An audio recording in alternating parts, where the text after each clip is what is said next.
Kayo po ba mga bossing ko ay minsan ay napapaisip kung bakit parang kahit anong gawin ninyong kayod ay parang sa ulat wala asya.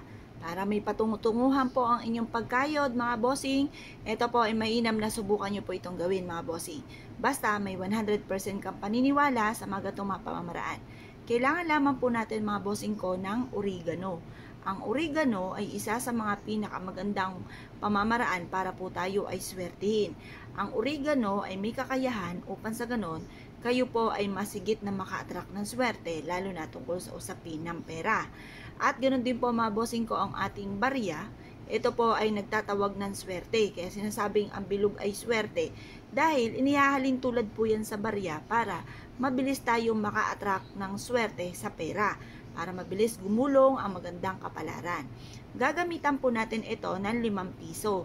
Pumili kayo ng barya na makinang. Ayan po, yung pong bagong-bagong barya po natin. Ngayon po mga bossing, huhugasan nyo muna itong ating barya. Pagtapos, ibibilad nyo ito sa sinag ng araw. Huwag nyo po siyang tutuyuin. Hayaan siya kusang matuyo.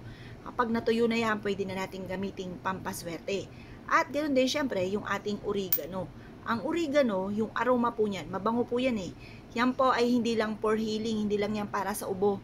Yan po mga bossing ko ay makakatulong para makatawag ng swerte at makapagtaboy ng kamalasan. Proven po ang ating oregano, basta't may 100% kang paniniwala. Ang gagawin nyo lamang po mga bossing ko, ilalagay nyo po ito dyan sa gitna.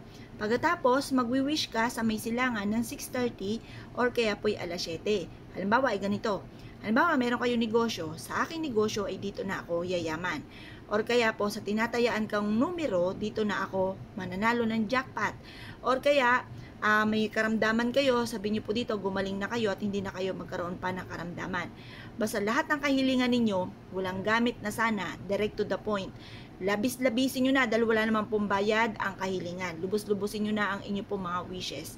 Pagtapos po niya mga bossing ko, sabihin nyo sa pamamagitan nito, yayaman ako at magtatagumpay lahat ang mga pangarap ko ay matutupad. Ibilad nyo po siya sa sinag po ng araw, mga bossing, hanggang alas 8. Pwede nyo siyang gawin, ngayon din po, halimbawa ngayong araw na ito, gusto nyo siyang gawin, gawin nyo na po siya. Halimbawa, gusto nyo siyang gawin sa August 11, kasi August 11 ay full moon, gawin nyo po siya, or kaya August 12, yan naman po mga bossing ko ay ghost month para hindi tayo malasin, hindi tayo lagi namumblema tungkol sa usapin ng pera, makabayad sa mga pagkakautang. The best po ito, gawin nyo po ito mga bossing, proven po ito na maswerte. Ngayon po mga bossing, kung kayo po ay isa sa mga gagawa ng ganito, lubos-lubusin nyo na kahilingan. Pagtapos sa alas 8 ng umaga, tupiin nyo po ito at ilagay sa inyo pong bag or sa inyo pong pitaka. Tupiin nyo lang po siya mga bossing at isiksik sa inyo pong pitaka. At ito po mga bossing, kada kayo bibili, sabihin nyo po sa isipan nyo, babalik ka kaagad, parang kinakausap nyo yung pera.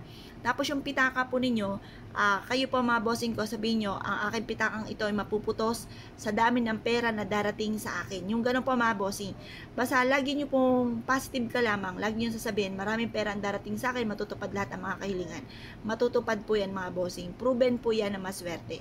Ngayon po mga bossing, kung kayo po naniniwala sa mga pamamaraan at nais po itong gawin, lumarga po kayo, proven po ito at subok na ito po isa sa mga magdadala sa inyo ng swerte tagumpay sa buhay bukod sa sipag at tiyaga mga bossing. Kung kayo po naniniwala mga bossing at nais po itong gawin mga bossing, lumarga po kayo at subukan nyo po ito. Yun na po mga bossing, salamat po!